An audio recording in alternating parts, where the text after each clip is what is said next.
All right, JK, this is Monday the 29th, and this is the final version of your research proposal. So ready when you are.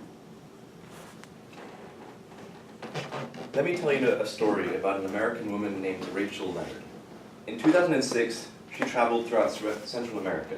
She met lots of people and found that the easiest way to stay in contact was through social media.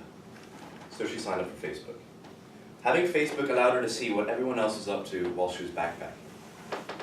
Her friends were getting married, they were having children, they were beginning to own their own houses.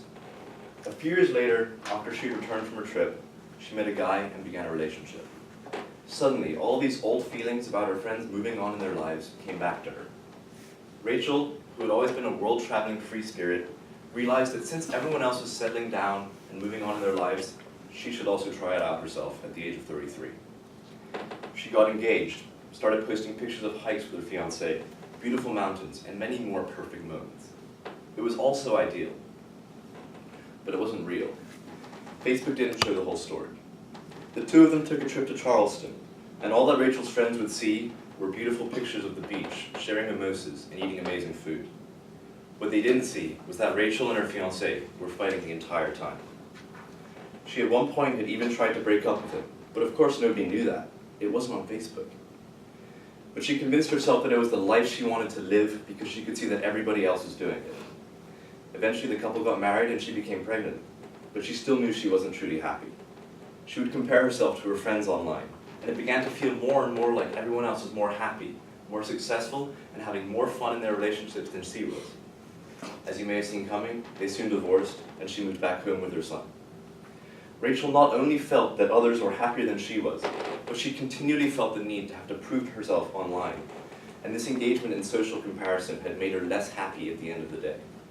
Her story is one example of how Facebook and social media in general can have a detrimental effect on our mental health and cause issues such as depression, anxiety, and increased stress.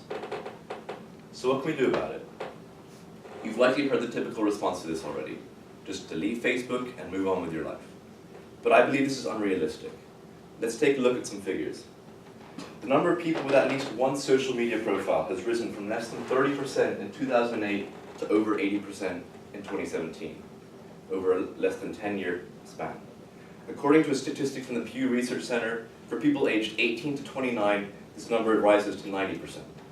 We spend on average over 2 hours each day across all our social media accounts. We rely on it to stay informed, to stay in contact with friends, to receive study help, and much more. It simply doesn't make sense to have to delete such an essential tool. So I instead want to find a solution that doesn't involve cutting it entirely out of our lives. In order to do this, there are a few questions to consider. First, is there an actual research-shown link between social media usage and detrimental effects on users' mental health? Based on my preliminary research, the answer to this is both yes and no. According to a 2013 study published in the Journal of Health Communication, just spending time on social media does not have a set binary outcome on your mental health. Instead, what you're actually doing on social media is the important factor. Numerous studies have actually shown mental health benefits from practices such as staying actively in touch with friends and engaging in social discussion online. So this leads me to my next question. What exactly about it allows it to have both positive and negative mental effects on our health? I believe the answer to this question is very important. If we can determine the specific online activities that are harmful to our minds, we can find solutions to these particular issues without having to cut it all out of our lives. And this is essentially the final question I want to address. What are the solutions, and how can we implement them? Finding answers to this question is where I want my research to conclude. To do this, I will make use of existing research published in a wide range of peer-reviewed journals, detailing the specific activities that are harmful to users. Different studies taken across the world have focused on a number of different factors linked to mental health, such as the number of Facebook friends you have, how often you post online, and even whether or not you have an ex added as a friend on Facebook. I will also look into research done by social psychologists, such as the research team at Facebook, which has already offered potential solutions to these problems from Facebook's perspective. I believe this is a very important topic to look into, given how widespread social media use is, and I think we can use information from this area of research to make social media a less harmful and more effective tool for our society.